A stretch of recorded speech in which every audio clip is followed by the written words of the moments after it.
Ropes Organization Walcott Foundation Indian Trust Special Coaching to 8th, 9th and 10th classes Digital Virtual Learning Bangaru Palimani Rugangavar from Pedapunjani by Reddy Pulli Mandal. Chairman Dhansekaran. Director Drive Sri Lata.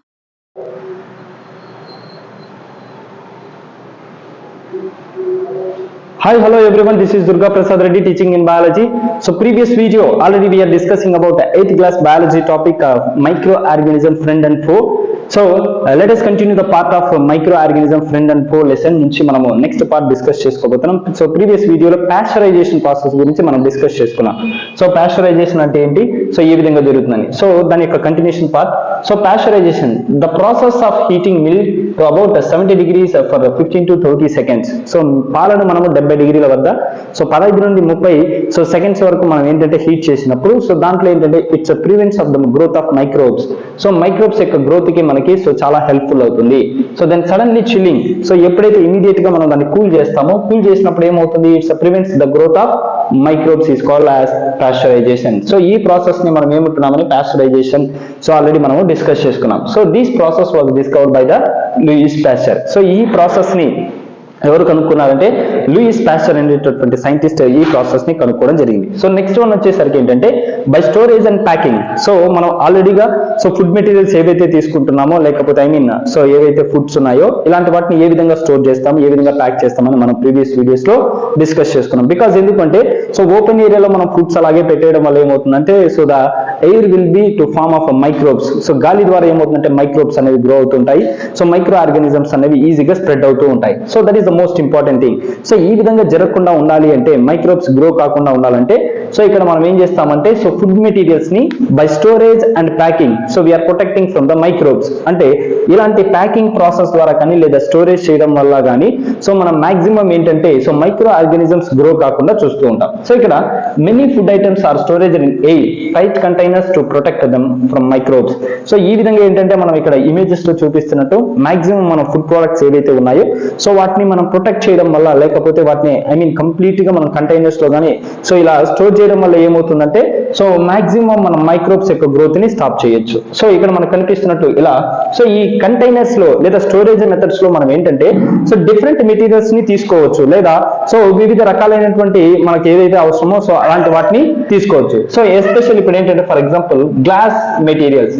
So glass ద్వారా తయారు చేసినటువంటి materials ఏవైతే ఉన్నాయో so ఆ glass materials for example ఇప్పుడు మనం తీసుకునేటటువంటి pickles కానీ లేకపోతే ఇలాంటివి కానీ ఏవైతే ఉన్నాయో అలాంటి వాటిని సో మెజారిటీ సో 90% ఏంటంటే మనం గ్లాస్ కంటైనర్స్ ఇలాంటి గాజు సీసాల్లో మాత్రమే స్టోర్ చేస్తాం. బికాజ్ ఎందుకంటే సో వాటిలో ఉన్నటువంటి పికిల్స్ కానీ లేకపోతే ఏదైతే ఉన్నాయో అవన్నీ కూడా డ్యామేజ్ కాకుండా ఉంటాయి. సో మాక్సిమం ఇలాంటి గ్లాస్ కంటైనర్ ని సెలెక్ట్ చేసుకుంటాం. ఇక్కడ ఒక్కొక్క ఫుడ్ ఐటమ్ కి ఒక్కొక్క టైప్ ఆఫ్ స్టోరేజ్ మెథడ్ ని సెలెక్ట్ చేసుకుంటాం. సో మాక్సిమం సో మనం ఏంటంటే ఎక్కువ రోజులు నిల్వ చేసుకోవాలంటే we are selecting the glass materials ని తీసుకుంటాం. లేదా సో కొన్నిసార్లు ఏం చేస్తాం మనము ప్లాస్టిక్ సో ఏవైతే ఫర్ ఎగ్జాంపుల్ ప్లాస్టిక్ కవర్స్ కానీ ఇలాంటి వాటిని తీసుకుంటాం. ప్లాస్టిక్ కవర్స్ లో మనం ఏం చేస్తామంటే సో పికిల్స్ ని స్టోర్ చేస్తూ ఉంటాం. సో ఇది గ్లాస్ మెటీరియల్స్ కానీ లేదా ప్లాస్టిక్ మెటీరియల్స్ కానీ స్టోరేజ్ తీసుకుంటాం. సో నెక్స్ట్ వచ్చేసరికి ఏంటంటే ఇప్పుడు ఫర్ ఎగ్జాంపుల్ కొన్ని సో స్క్వాషెస్ లేకపోతే జ్యూస్ కానీ జెల్లీస్ కానీ ఇలాంటి వాటిని ఏంటంటే సో ప్లాస్టిక్ బాటిల్స్ లో కానీ లేకపోతే ప్లాస్టిక్ కవర్స్ లో కానీ వాటిలో స్టోర్ చేస్తాం. సో మనం మామూలుగా జెల్లీస్ ఎక్కువగా మనం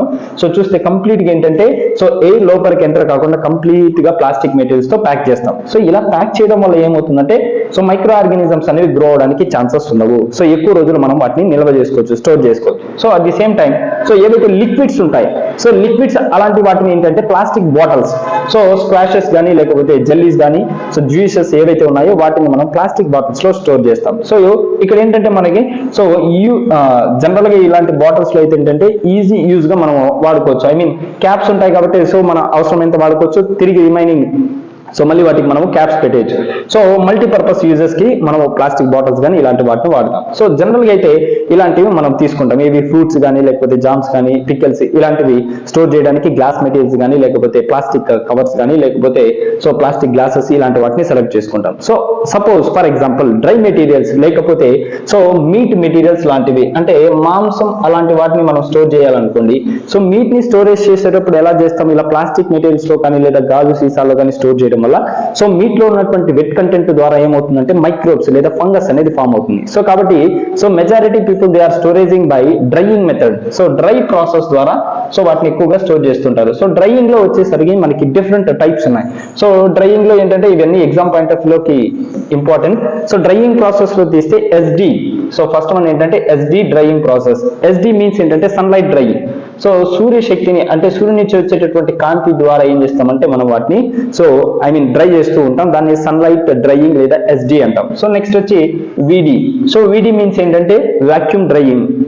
సో హీటర్స్ ఏవైతే ఉంటాయో సో వేడి గాలిని ఉపయోగించి సో ఆ మీట్ ని అంతా డ్రై చేస్తూ ఉంటారు. సో దాన్ని ఇక్కడ ఏమని పిలుస్తామంటే సో విడి అని పిలుస్తాం, వాక్యూమ్ డ్రైయింగ్. సో నెక్స్ట్ వచ్చేసరికి టీడీ. సో టీడీ మీన్స్ ఏంటంటే thermal drying. So thermal drying process ద్వారా కూడా ఏంటంటే సో మీట్ ని కానీ లేకపోతే ఏవైతే ఫుడ్స్ ఉన్నాయో వాటిని హీట్ చేసి డ్రై చేసి మనం వాటిని స్టోర్ చేసుకోవచ్చు.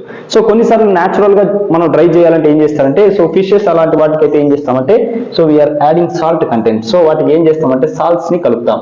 సో ఇలాంటి సాల్ట్ కలపడం వల్ల ఏమవుతుందంటే సో సాల్ట్ ఉన్నటువంటి నేచర్ ఏంటంటే ప్రోడక్ట్ లో ఉన్నటువంటి మాయిశ్చర్ లేదా వాటర్ కంటెంట్ ని కంప్లీట్ గా అబ్జర్వ్ చేసుకుంటాయి. సో కాబట్టి మీట్ లోపల వాటర్ ఉంటే ఫంగస్ ఫామ్ అవుతుంది. సో ఇలాంటి ఫంగస్ గ్రో కాకూడదంటే ఇక్కడ ఏం చేస్తామంటే సాల్ట్ ని యాడ్ చేస్తాం. సో సాల్ట్ ని యాడ్ చేసినప్పుడు ఆటోమేటిక్ గా దానిలో ఉన్నటువంటి వాటర్ మొత్తం కూడా రిమూవ్ అయిపోతుంది.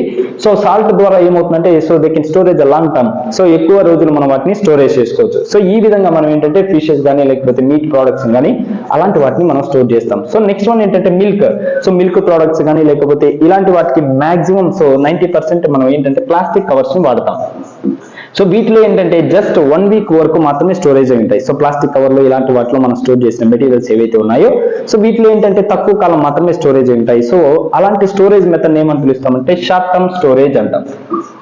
షార్ట్ టర్మ్ స్టోరేజ్ అంటే తక్కువ కాలం మాత్రమే నిల్వ చేయొచ్చు. So it's only the life time of 1 week. So లేదా ఒక 5 days కానీ 3 days వరకు మాత్రమే ఉంటాయి. సో పాలు కానీ లేదా పెరుగు కానీ ఇలాంటి వాటిని ఎక్కువగా మనం ప్యాకెట్స్ లో ప్లాస్టిక్ కవర్స్ లో మనం ప్యాక్ చేసి సో స్టోర్ చేసుకోవచ్చు. సో ఈ ప్లాస్టిక్ కవర్స్ వాడేటప్పుడు ఓన్లీ ఏంటంటే సో రిఫ్రిజరేటర్స్ సో ఫ్రిడ్జెస్ లో మాత్రమే కోల్డ్ కండిషన్స్ లో మాత్రమే స్టోర్ చేస్తాం. సో నెక్స్ట్ వచ్చి refrigerators. So refrigerator it's using of equipment by the storaging purpose. So storage చేయడానికి వాడేటటువంటి ఎక్విప్మెంట్ అంటే మాక్సిమం మనం పైన చెప్పినటువంటి ప్రోడక్ట్స్ అన్ని కూడా ఏంటంటే రిఫ్రిజరేటర్ లో సో డైలీ యూజెస్ కానీ లేకపోతే 1 to 3 days వరకు స్టోరేజ్ చేసుకోవడానికి ఇవి యూజ్ అవుతాయి. సో నెక్స్ట్ వచ్చేసరికి కార్డ్బోర్డ్. సో కార్డ్బోర్డ్ తో తయారు చేసినటువంటి బాక్సెస్. సో ఏవైతే పౌడర్ లాంటివి ఉంటాయో సో అలాంటి మెటీరియల్స్ అన్ని ఇలాంటి కార్డ్బోర్డ్స్ వాటిలో స్టోర్ చేస్తాం. ఇది మనకి ఏంటంటే by storage and packing materials of foods. So to protect from the microbes. So microbes నుంచి ప్రొటెక్ట్ చేయడానికి మనం ఈ మెథడ్స్ ని తీసుకుంటాం. సో ఇది pasteurisation and by storage and packing of food materials. So దీనికి సంబంధించి మీకు ఏదైనా డౌట్స్ అనిపిస్తే కామెంట్ బాక్స్ లో కామెంట్ చేయండి. Thank you. వందనాలు.